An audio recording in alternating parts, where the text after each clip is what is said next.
phone is connected outside of your house, or if I have just reached the max limit with this phone, because this phone is 2 years old. And as we know, electronics now that are 2 years old are fossils, unfortunately. So I don't know if it's that, if they're messing with the reception, because the reception, as far as I know, used to work, got the phone, and now it's spotty. But anyways, to explain the title that I put up there of what is your time limit, I wanted to ask, have you ever forced yourself to do something faster than you were ready for, based on the fact that somebody told you that it has to be done in this amount of time? You have to have achieved this much success in this amount of time. You have to have done this or that thing within this time frame or within this time limit, because this person did it in this type of time, or time is running away from you, or time is slipping away from you. I want to talk to that person right now, because that person was me for a number of years. And what I want to tell that person, everybody has different timelines for literally everything. No two people, even if it's like two twins, they were born of the same mother, and there's two of them, and they were born like seconds apart, lived in the same house, had the same parents, went to the same school, were the same gender. Everything was the same. They had the same opportunities, the same everything. Those two people are still going to have different timelines from each other, because we all have different variables in life. We all experience things at different times and in different ways. No two people are alike. No two timelines are going to look alike. So stay calm, do things at the pace that best serves you. Believe that things will come to you when they are supposed to. Some people have the type of circumstances where everything just lined up for them. They went to school, they knew exactly what they wanted to do in school. They got their whatever degree, certification. They found their partner in like first grade and rode out with that person, and they went to the prom with them, and then they ended up getting married after college, the college that they both went to together. 4 kids, house, picket fence, millionaire by 30. I mean, okay, good for that person or those people who have been able to accomplish something like that. But there's others out there that don't go off of those timelines. Sometimes things happen 40s, 50s, 60s. I've seen videos or stories of people figuring out their career in their 70s, and I think that a lot of times we shoot ourselves in the foot by trying to adhere to other people's standards, other people's beliefs, other people's timelines. We might do things that are actually self-sabotaging. They're not self-serving, but they're actually self-sabotaging because of the fact that we feel this pressure. We feel this pressure to do things in a certain amount of time. And I remember I was talking to, when I had one of my sessions with my life coach in 2020. One second, y'all. I always have to make sure that I am on point. Okay.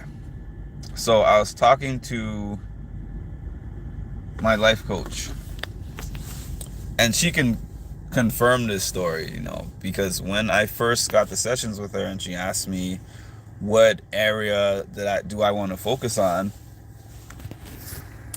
I told her that I'm looking to leave my job.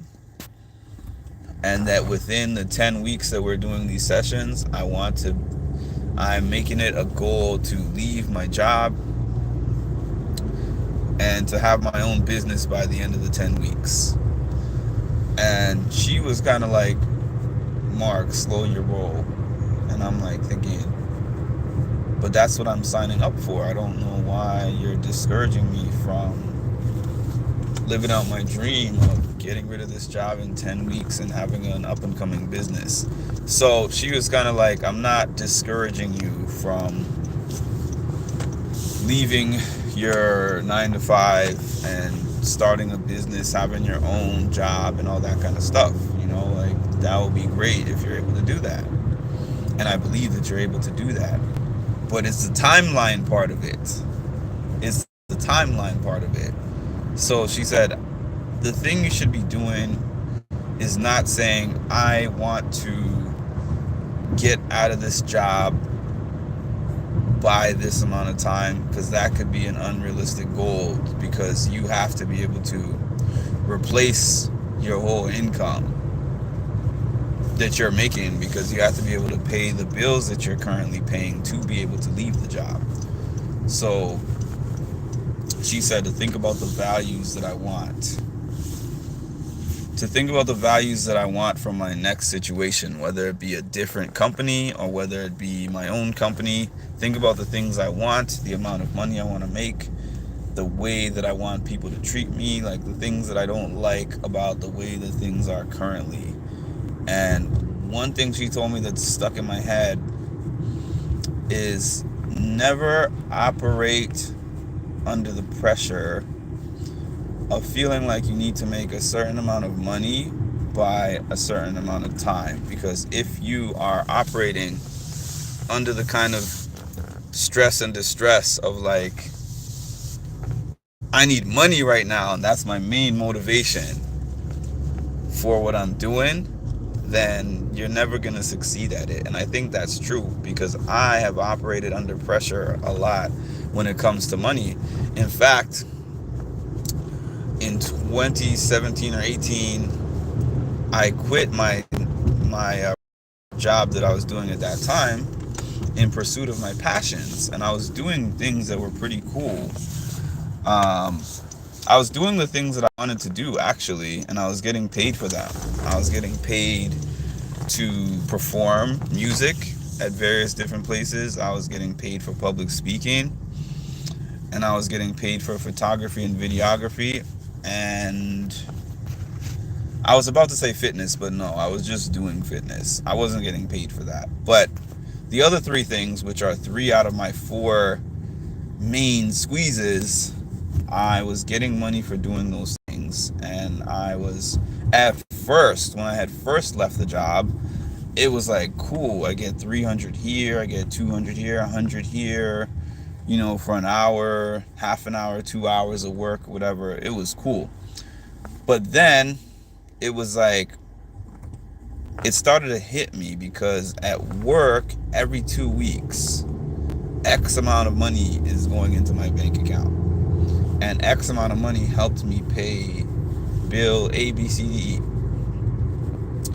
And now I was just getting this like freelance money all of a sudden. So sometimes I got a lot of gigs at the same time. Boom, boom, boom. And sometimes I wasn't getting any gigs, or I was getting like very little gigs.